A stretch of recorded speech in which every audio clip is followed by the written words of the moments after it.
Welcome to Fantasy Revenge Lab. Let's begin. You can tell when someone walks into a room thinking they own it. That's exactly how Vanessa entered on her first day. Wasn't just confident, she was arrogant. I had worked at Crestline & Co. for 7 years, trained interns, handled major clients, and helped keep the department afloat during the recession. But within an hour of her introduction, Vanessa gathered everyone and said something that still echoes in my head.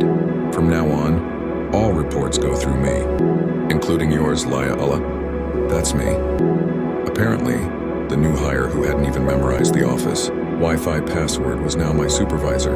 I kept my composure, smiled politely, but inside I was burning. I knew she didn't get here through merit. The whispers in the break room said she was recommended by someone on the board.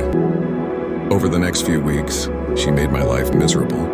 She criticized my reports, took credit for my research, and accidentally left me out of client meetings. Once she even told HR I was being uncooperative. Still, I didn't react because I knew something she didn't. Vanessa may have had connections, but I had history and knowledge. See, part of my role was to manage internal compliance and employee onboarding documents. So when Vanessa submitted her file for verification, it came across my desk. That's when I saw it.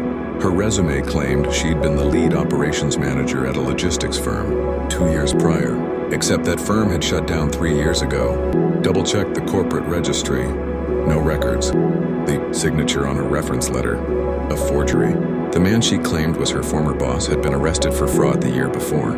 I printed everything quietly and I waited. The perfect moment came a week later.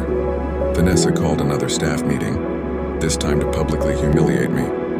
"Lilaya," she said, tapping her heels on the tile.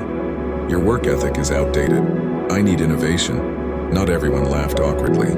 I nodded calmly, reached into my folder and said softly, "You're absolutely right, Vanessa. Innovation matters, but so does integrity."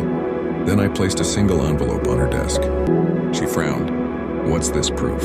I replied, "That your entire resume is fake." She laughed until she opened it. Her face went pale. Her hands trembled. I turned to the HR director who was already scanning the pages with wide eyes. "Section 4B of company policy," I said, "clearly states that falsifying credentials is grounds for immediate termination." Vanessa looked up, panic rising in her throat. "Laya, please, I can explain."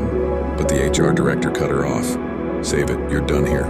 As security escorted her out, she turned to me, her eyes filled with disbelief. "How did you even ... I smiled. "You told me to report to you, remember? So I did, just not in the way you expected." A week later, the company reinstated me as senior operations lead, the title I'd earned long ago. My team congratulated me and I went home at peace. Subscribe.